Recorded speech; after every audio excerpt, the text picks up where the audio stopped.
Quisiera pronunciarme precisamente, y lo trataré de hacer de manera conjunta para no ser repetitivo y de manera lo más sintética posible, a ambos proyectos, y anunciando en primera instancia que votaré de manera muy respetuosa en contra del proyecto que nos presenta el magistrado Indalfer Infante, el JDC 557, y a favor del juicio ciudadano número 10. Primero que nada quisiera explicar cuál es la diferencia, a mi modo de ver, entre ambos asuntos. Podría parecer que estamos aquí hablando de votaciones contradictorias, pero creo que, como he dicho en reiteradas ocasiones, cada caso concreto representa distintas aristas de la aplicación del derecho. Y aquí no podemos perder de vista que se tratan de dos partidos políticos que tienen normatividad interna distinta y, por supuesto, donde los hechos que se presentan también son distintos. En el juicio ciudadano número 10, que es el que corresponde al ciudadano Silvano Aureoles, es decir, donde es sujeto de cuestión respecto a ciertos pronunciamientos en Twitter y en redes sociales, básicamente la temática versa en torno a pronunciamientos en los cuales apoya, siendo militante y por supuesto distinguido miembro del Partido de la Revolución Democrática, apoya a un candidato de otro partido que es en este caso José Antonio Meade Curi-Breña. Básicamente sus manifestaciones se encuadran, y creo que el propio partido dentro de su órgano de justicia intrapartidaria así lo señaló, y fue enfático en el cual señala que dichos pronunciamientos se encuadran en el marco de la libertad de expresión que tienen los militantes del partido ya citado, por lo cual me parece que a partir del análisis de la propia normatividad del partido y de los hechos que presenta, no se presenta pues una cuestión de descalificación, de denostación, ni hacia el partido ni hacia el candidato que en ese momento fue el candidato a la presidencia de la República por el Partido de la Revolución Democrática. Creo que en este asunto adicionalmente no se logra, como ya incluso leía puntualmente el magistrado Infante, no se logra generar una sistematicidad en torno o un activismo en contra ni del partido ni de su candidato a la presidencia. Y sí, creo que dichas manifestaciones, acorde con lo que establecen los estatutos del PRD, encuadran, es decir, dentro de la permisividad, toda vez que establece que al interior del partido político las manifestaciones de ideas no serán objeto de ninguna inquisición o discriminación. En ese sentido, al no existir un acto, digamos, que denostara al partido o afectara al candidato, me parece que pues es válido y entra dentro de los ámbitos a la libertad de expresión decir yo votaré por este candidato y apoyo a este candidato. Distinta cuestión creo que es el juicio ciudadano 557-2018 del ciudadano Ernesto Cordero Arroyo, y aquí, como ya decía, me aparto respetuosamente del sentido porque me parece que existen distintas aristas que digamos no permiten o no alcanzan, no es suficiente hablar de una libertad de expresión. Creo que primero aquí la cuestión a dilucidar, y ya lo decía el magistrado Infante, es si debe haber tolerancia a la crítica o no dentro de los partidos políticos a nivel genérico. Mi respuesta sería que sí, pero creo que la cuestión fundamental es cuándo es permisible esa tolerancia a la crítica.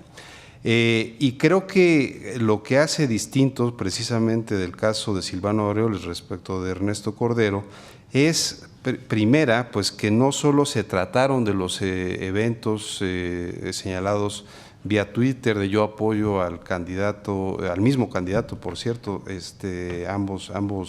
ambas personas, sino lo que viene después y que forma parte del expediente y que el Partido Acción Nacional pues acredita de manera a mi juicio suficiente, que es con otros dos elementos importantes. Primera, con lo que tiene que ver con una serie de entrevistas, de conferencias, de asistencia a programas de radio, y me parece que televisión también, en los cuales pues básicamente existe una intención por parte del candidato, lo que se desprende es de desprestigio a la dirigencia de su partido. Y dentro de la dirigencia de su partido involucra pues con adjetivos, cuestiones que tienen que ver con el candidato en ese entonces a la presidencia por el Partido Acción Nacional, que era Ricardo Anaya Cortés. Básicamente creo que esa distinción es importante. ¿Por qué? Porque ya existe una intención de afectar o dañar la imagen de su propio partido y de el candidato a la presidencia que eligió su partido. Creo que aquí hay que hacer un paréntesis para señalar, a ver, no estamos hablando de una contienda interna donde cual se valga contrarrestar las ideas o la crítica para poder obtener un cargo de elección popular, que en este caso diríamos puede ser válida la libertad de expresión. Aquí lo que estamos hablando es de, una vez tomada la decisión de quién es el candidato a la presidencia de la República del partido al cual el militante pertenece, pues salir públicamente a emitir opiniones en contra, con lo cual pues de cierta manera genera un efecto negativo en la campaña y en la contienda que perseguía el Partido Acción Nacional. Pero adicionalmente creo que un caso y un factor importante en este juicio, que también lo presenta el Partido Acción Nacional, es lo que tiene que ver con una denuncia que presenta y que lo cual considero legítimo presentar esta persona, Ernesto Cordero Arroyo, denunciando ante la Procuraduría General de la República por lavado de dinero y actos de corrupción. Yo aquí distinguiría la denuncia, como cualquier ciudadano, si hay actos de conocimiento, actos ilícitos del conocimiento ciudadano, es legítimo denunciar. Lo que sucede en este caso es que dicha denuncia él la lleva a la luz pública y, como digo, en conjunto con los otros elementos, es decir, el votaré por otro candidato y otro partido, y denosto a la institución y a la dirigencia a la que pertenezco, me parece que el tema es analizar si hay violación o no a las normas intrapartidarias. Y a mi modo de ver sí la hay, y sí la hay. ¿Por qué razón? Pues porque el propio reglamento sobre aplicación de sanciones, en su artículo 16, fracción octava, dice: se consideran infracciones de los miembros activos del partido, dice la fracción octava, la realización de actos de deslealtad al partido. A mi modo de ver, y insisto, es una ponderación de los elementos que obran el expediente, es una deslealtad, insisto, referirse pues de esa manera en contra de la dirigencia y del candidato a la presidencia. Y segunda, dice la fracción onceava, apoyar a candidatos postulados por otros partidos en elecciones en las que Acción Nacional contienda con candidatos propios. Aquí creo, insisto, que la diferencia con el caso del ciudadano Silvano Aureoles es que dicha normatividad no existe, ese aspecto de censurar por apoyar a candidatos de otros partidos. Creo que evidentemente, y es parte de lo que ambos proyectos presentan, aquí lo que se analiza también, o se debe analizar, pues es si dentro de la constitucionalidad dicha norma es proporcional y es idónea de acuerdo a los fines que persigue. A mi modo de ver sí lo es. ¿Por qué razón? Pues porque si los partidos, más bien se debería uno preguntar cuál es la finalidad de constituir un partido político. pues obviamente la finalidad lo establece el 41 constitucional, es el acceso al poder político, es decir, es una de las formas y la principal forma que tiene nuestro sistema político de acceder al poder político. Si esto es así, pues entonces la pregunta que sigue es, ¿cuáles son los fines de un partido político? Pues obviamente ganar elecciones para poder acceder, para que sus militantes y sus miembros accedan a los cargos de ejercicio y de representación pública. Por lo tanto, si un candidato, si un militante se empeña de manera sistemática en atacar a, pues nada más y nada menos que la principal posición para el acceso al poder político, que es la presidencia de la República, pues a mi modo de ver se está transgrediendo la norma ya citada. Y precisamente por eso es que considero que sí encuadra en este caso el acto de deslealtad al cual establece la normatividad del Partido Acción Nacional, en el caso del ciudadano Ernesto Cordero, y por lo tanto me parece que también encuadra en dicha normatividad el hecho de haber apoyado a otro candidato clara y evidentemente. ¿Cuál creo que es la distinción y por qué no comparto el proyecto que nos presenta el magistrado Infante? Porque creo que en dicho proyecto lo que hace falta es precisamente una debida adminiculación de las pruebas presentadas por el Partido Acción Nacional, y si uno hiciera esa adminiculación y hiciera una valoración probatoria en la cual se concatenaran los tres elementos que dije, Twitter, denuncia penal y conferencias y entrevistas sistemáticas en contra de la dirigencia y el candidato de su partido, me parece que sí encuadra tanto en una violación al artículo 128 de los Estatutos de Acción Nacional, que, dicho sea de paso, lo que establece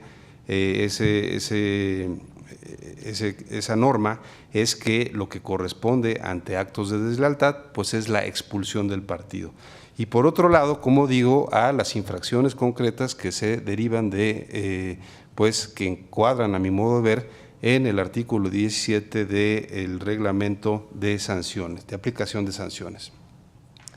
Ahora bien, quisiera no quedarme solo en el caso concreto, sino ir un poquito más allá a esto que ya señalaba el magistrado que me precedió, que es si debe existir o no existir plena libertad de expresión al interior de un partido político. Yo creo, como ya lo dije, que ese criterio pues obedece finalmente a los compromisos, a las obligaciones que cada quien suscribió cuando se inscribió a un partido político. ¿Por qué? Porque son las reglas que establece el partido político y a las cuales uno como militante se adhiere voluntariamente. Es decir, si el partido político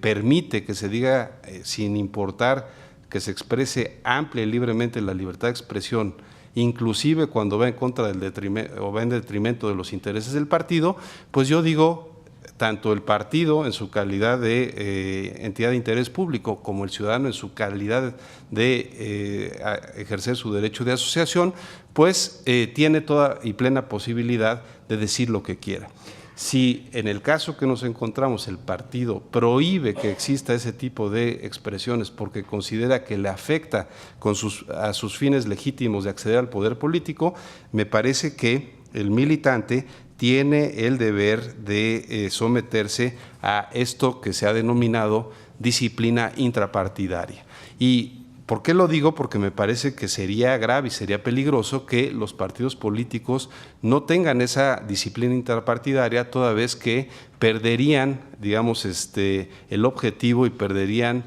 la posibilidad de alcanzar sus fines. Precisamente porque no se concentrarían los esfuerzos y no se concentraría o no se aplicaría el adecuado actuar de sus militantes acorde con sus ideologías y con las normas que establece el partido político al cual, insisto, voluntariamente se suscribe cada militante. Quiero también hacer énfasis en esto que decía el magistrado ponente del juicio 557, en un precedente ya de hace 8 o 9 años, que es el juicio ciudadano 641-2011, que fue precisamente la expulsión de Manuel Jesús Espino del Partido Acción Nacional, es decir, el mismo partido. ¿Y qué dijo este tribunal en su anterior integración? Pues dijo que ante la normatividad que presenta Acción Nacional, que entiendo no se ha modificado, pues se consideraba que había limitado esta persona, había excedido en su actuar y que se justificaba su expulsión. Y consideró que cuando las declaraciones constituyen un ataque, ya sea por su contenido o por su característica o por su carácter sistemático o generalizado, es que las mismas conductas se actualizan infracciones al partido que, atendiendo a su gravedad, podrán dar lugar a imposición de una sanción, inclusive a la expulsión, cuando tales cuestionamientos afecten de manera grave y evidente a los principios o programas básicos o fundamentales del partido, de forma tal que disminuya la persecución de sus fines, etcétera. Y luego dice, en aquel asunto, se justificó la expulsión de Manuel Espino por dirigir sus cuestionamientos públicos en contra de diversas candidaturas postuladas por el propio partido y sus procesos de coalición. ¿Por qué cito esto? Porque creo que nos estamos enfrentando prácticamente a un caso muy similar, con distintas características, pero creo que pues ya fue juzgado en lo que tiene que ver con el Partido Acción Nacional, que conforme a la normatividad y estatutos se justifica esta cuestión. Y yo, por último, señalaría, evidentemente también este tipo de cuestiones en las cuales existe una sanción que me parece que es de carácter grave, como es la pérdida del registro de un partido, la pérdida de la expulsión de un ciudadano de un partido político, se tienen que ver desde una perspectiva del derecho comparado. Yo, de lo que logro advertir de lo que aquí se expone, me parece que no hay una norma convencional que prohíba precisamente que el derecho de asociación pueda tener un cierto límite o pueda tener ciertos límites cuando se trastocan valores que tienen que ver precisamente con el mismo concepto de asociación. Y en ese sentido, el Tribunal Constitucional Español, en una sentencia 6237/2011, determina que un militante del Partido Socialista Obrero Español, que llevó a cabo un comportamiento en el cual comprometió gravemente la imagen pública del partido político a través de manifestaciones públicas fuera del seno del partido, lo cual, digamos en pocas palabras, se consideró que no observó las limitaciones derivadas del deber de lealtad hacia la asociación de ciudadanos a la que pertenecía de manera voluntaria, y de ahí que en la imposición de una sanción, dicho tribunal ponderó debidamente los límites a la libertad de expresión que demandaban la pertenencia voluntaria a una asociación de carácter político. Otro caso, por último, señalaría, es el Tribunal Constitucional portugués en su sentencia 185/2003, quien se pronunció respecto de la impugnación de 3 militantes del Partido Comunista de Portugal, que lo sancionó por diversas manifestaciones que hicieran fuera de su partido. Y básicamente lo que consideró es que el afiliado acepta implícitamente, como miembro de un partido, que el ejercicio de sus derechos esté acotado. Una vez que estén disponibles, queda condicionado a que las reglas estatutarias dispongan, más bien a que se cumplan lo que las reglas estatutarias dispongan, suponiendo siempre que éstas aseguren la democracia en la gestión interna y el debido funcionamiento del partido político. Por esos razonamientos que he señalado, magistrado presidente, magistrados, magistradas, es que, como ya señalé, votaré a favor del proyecto que presenta el magistrado presidente, que es el caso del ciudadano Silvano Aureoles, y votaré en contra del proyecto que nos presenta el magistrado Infante, que es el que tiene que ver con la militancia del ciudadano Ernesto Cordero Arroyo. Eso sería cuanto. Muchas gracias.